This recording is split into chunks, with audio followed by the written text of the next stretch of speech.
Diyan sa tayo dadaan, di ba? Dito na lang. Hindi. Sabay, dito tayo sa atin. Lakad ulit pabalik tapos ay ayun yung Mount Makiling. Ayun. Saan? Yung bundok? Oo. Ano sa kailangan? Oo. Ayun yung hugis babae.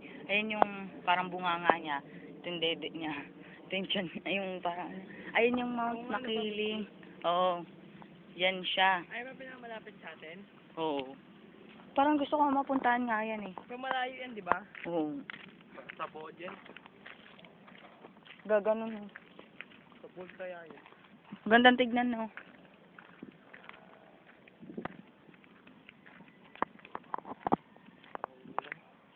Talagang uulan. Ano siya?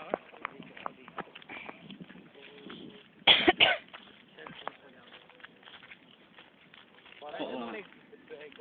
Para lumamig nyo. Lumamig?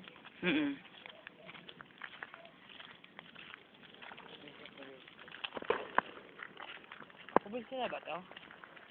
Probinsya naman 'to eh. Nagkaano lang. Hindi na parang nagawang syudad.